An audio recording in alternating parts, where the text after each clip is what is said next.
Hello, my name is Amy Randall-McSorley, and I'm a student at Walden University. I am pursuing my doctoral degree in education with a focus on adult education. The purpose of this presentation is to provide some information regarding qualitative research.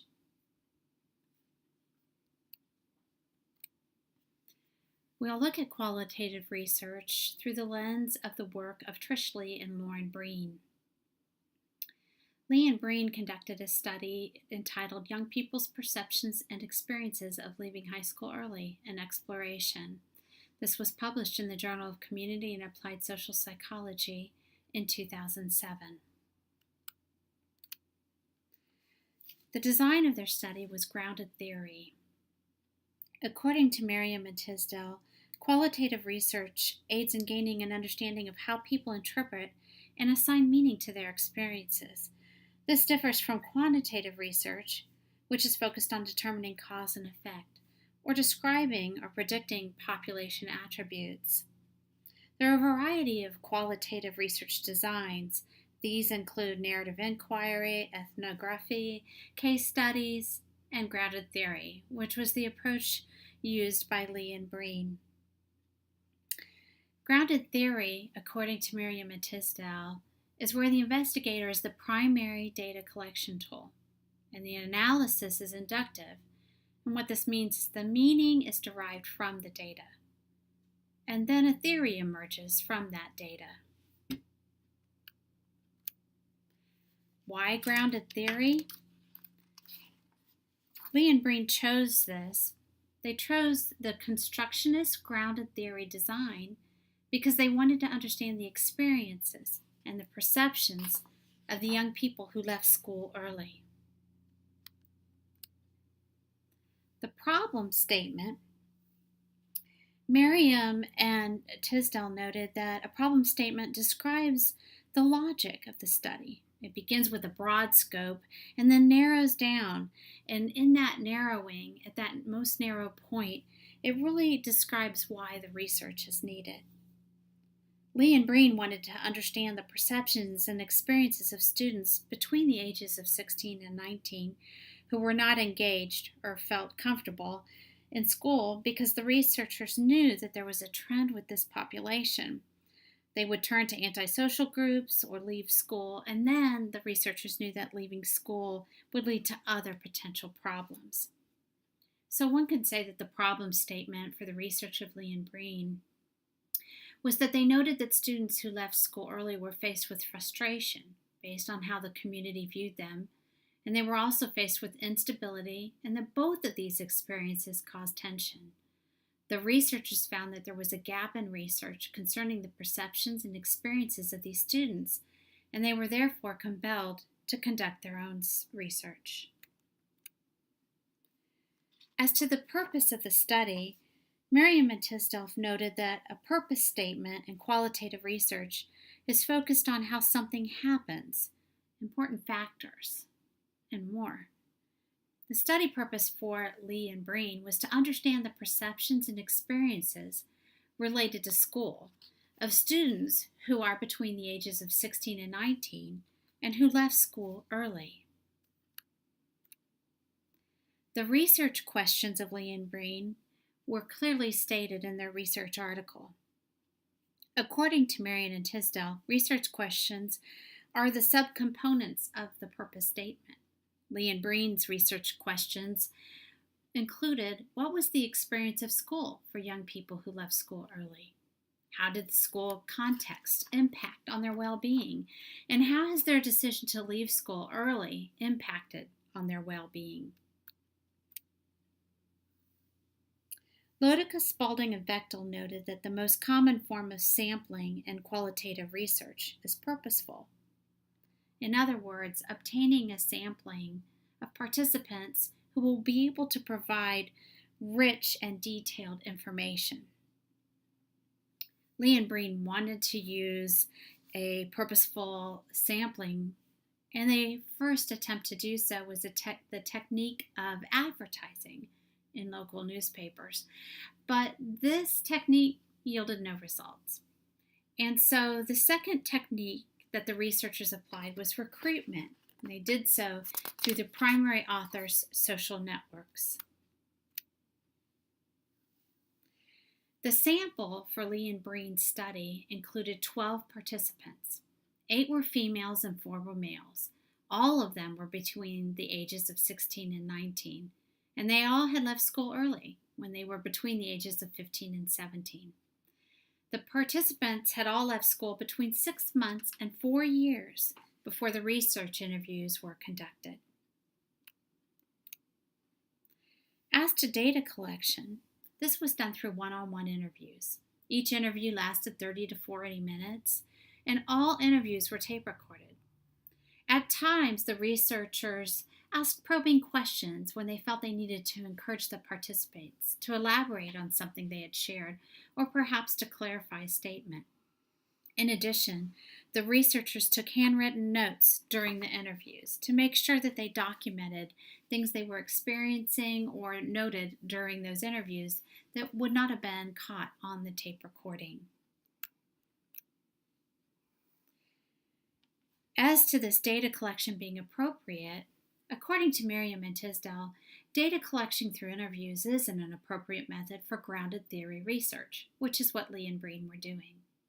And according to Lodecker, Valting, and Bechtel, when data is being collected that is private, individual interviews are the preferred approach. In other words, the participants are going to be a little more comfortable to share their stories in a one-on-one situation, even though they realize that information will be used in the study, so other eyes will see it, other ears will hear it.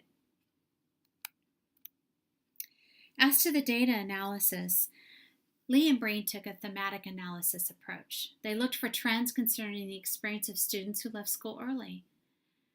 Why did they do this? Because their goal was to provide a description concerning early withdrawal from school. What did they collect? They collected the data from the interviews and recorded it in verbatim transcripts and field notes. So this was the tool then that was used for analyzing the data. How did they analyze the data? Initially, they reviewed the data to gain an overall understanding, and then they also made note of any biases that they picked up on while they were giving that overall look at the data. And then they identified any significant concepts, statements, and they highlighted those. They took the constant comparative approach, which means they looked at the first 2 interviews, compared them to each other, and with what they gleaned from that comparison, they used that information to impact how then they looked at the next interview and analyzed it, and so on.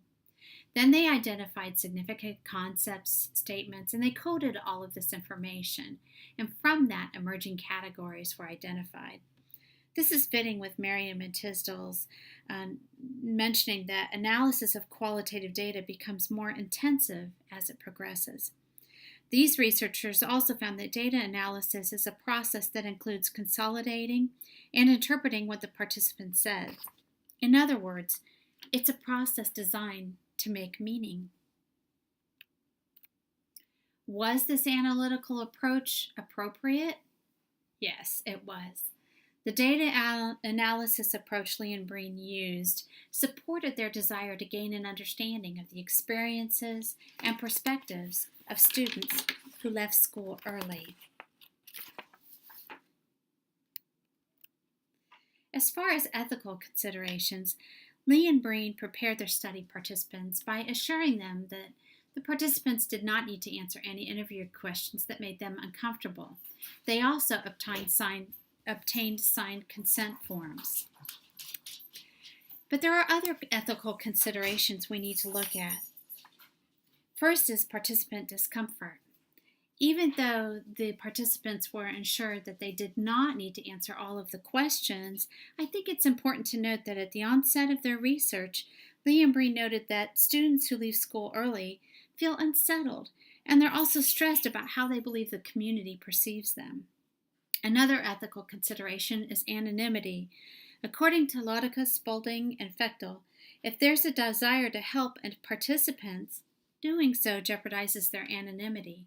In other words, if the participants identified a need that they felt should be addressed for a participant, By addressing that need, they jeopardized the anonymity of the participant.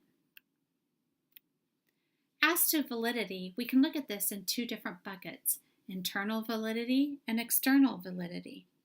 Merriam and Tisdall found that internal validity in qualitative research focuses on how well the research findings match reality. Lee and Breen invited 4 of the 12 participants to review the data and interpretations. The participants validated that the information reflected their realities. As to external validity, Merriam and Tisdall noted that the focus on external validity is to how the findings of the study can be applied to other circumstances or settings. To address this, Lee and Breen provided detailed descriptions of the participants and the settings so that readers could make informed decisions regarding the applicability of the findings to their situations. In conclusion, the findings and themes of Lee and Breen for their research kind of fell into 5 different categories. One was exclusion, and this could be explicit, which is they were told to leave school, and implicit, and that would include things like bullying, the appearance of the school made them uncomfortable, and things of this nature. Another theme was positive school experiences. One might assume that there weren't any, but indeed there were positive school experiences for these students who left school early. Another finding that might be counter to what one would assume is that their parent relationships were also positive. In fact, the students were concerned about how their parents would feel about them leaving school early.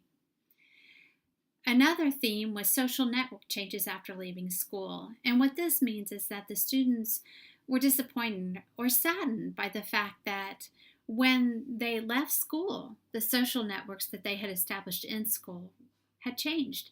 Some of them were no longer in place at all. And another theme was work. And what is interesting about this is that you would probably expect to hear that for some of these students who left high school early, transition into work was difficult. And that certainly proved to be true. But what was interesting was at the time of these interviews, most, if not all, participants were fully employed. The researchers also found that they believed that further research needed to be conducted because of the importance of understanding the experiences and perceptions of students who leave school early.